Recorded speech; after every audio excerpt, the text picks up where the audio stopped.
आंबेडकरांनी धम्माच्या रूपानं विशाल महासागर उपलब्ध करून दिला. संविधान संपवण्याचे षडयंत्र सर्वांनी हाणून पाडा. आमदार राजू खरे यांचे आवाहन. स्वतःच्या सुखाबरोबरच समाजाचेही सुख शोधण्याचा प्रयत्न केला पाहिजे, तरच धम्म परिषदेचा मुख्य उद्देश सफल होणार. आमदार राजू खरे यांचे प्रतिपादन.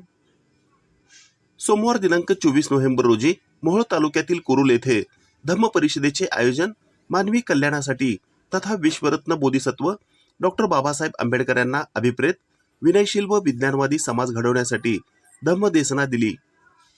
यावेळी भंते ज्ञानरक्षित थेरो, भंते उदित ज्ञान थेरो, भंते यश थेरो, भंते धम्मसेन थेरो, भंते पुण्य, भंते वेण धम्म चेती, भंते गुणानंद अभिभू यांची उपस्थिती होती.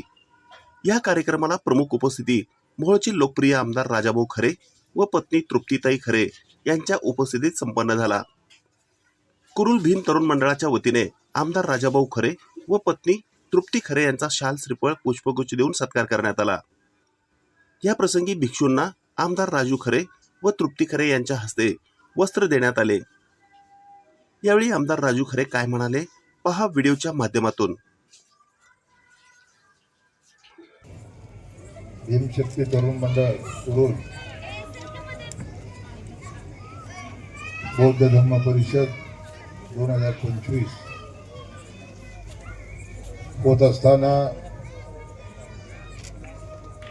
मला अत्यंत अत्यानंद होत आहे की गेली 35 वर्ष बाबासाहेबांच्या चळवळीत काम केल्यानंतर आणि बाबासाहेबांनी हा मतदारसंघ घटनेमध्ये आरक्षण टाकल्यामुळे हा मोहोळ मतदारसंघ हा अनुसूचित जातीसाठी राखीव करण्यात आला.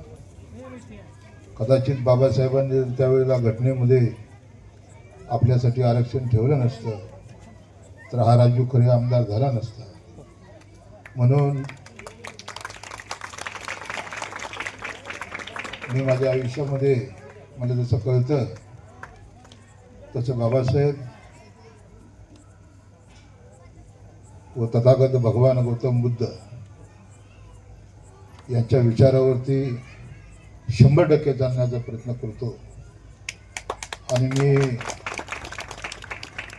या मतदारसंघात काम करत असताना पहिल्यांदा अकोले काठी येथे धम्म परिषद घेतली, त्याच्यानंतर मोहोळ शहरामध्ये एक धम्म परिषद घेतली आणि आज कुरुल येथे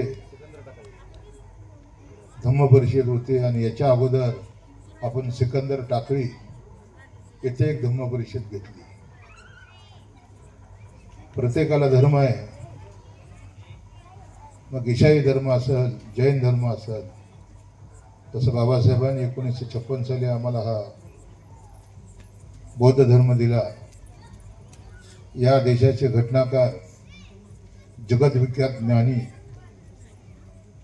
भारतीय घटनेचे शिल्पकार यांच्या घटनेमुळे आज भारत देश चालतोय. मग इथं मोदी असू द्या नाही तर कुणीही असू द्या, इथं बाबासाहेबांच्या संविधानासमोर झुकावं लागतं, नाहीतर मग देवेंद्र फडणवीस राहिले असते. या सगळ्याला आज गेली 70 वर्ष स्वातंत्र्यानंतर बाबासाहेबांच्या घटनेवर चालावं लागलं. आणि अशा या बाबासाहेबांनी घटनेवरती हा देश उभा केला. परंतु आम्हाला जाताना बाबासाहेबांच्या लक्षात आलं आणि पूर्वीचा 5000 वर्षापूर्वीचा इतिहास समोर ठेवला. आणि कोणत्याही धर्मात बाबासाहेब गेले असते, परंतु बाबासाहेबांनी बौद्ध धर्माचा स्वीकार केला. आणि 56 साली 5 लाख लोकांच्या समवेत नागपूरच्या नागभूमीवरती आम्हाला हा पवित्र बौद्ध धर्म दिला. याचा सार्थ अभिमान माझ्यासारख्या एका भीमसैनिकाला आहे. म्हणून मी सर्व समाज बांधवांना विनंती करतो, सर्व बाजूला ठेवा, परंतु महिन्यातला एक तरी दिवस आपल्या धर्मासाठी द्या. असा धर्म पुन्हा आपल्याला या आयुष्यात भेटणार नाही. बाबासाहेबांनी फार विचारपूर्वक, लाख वेळेला विचार करून हा बौद्ध धर्म आपल्याला दिलेला आहे. आयुष्य एकदाच आहे. आणि म्हणून पुन्हा एकदा इथली जी काही मागणी आहे त्या मागणीचं एक निवेदन मला करा. मी 11 आपले धर्मगुरू आहेत त्यांच्यासमोर सांगतो, ताबडतोब ती मागणी पूर्ण केली जाईल. तेवढ्यासाठीच मी आमदार झालेलो आहे.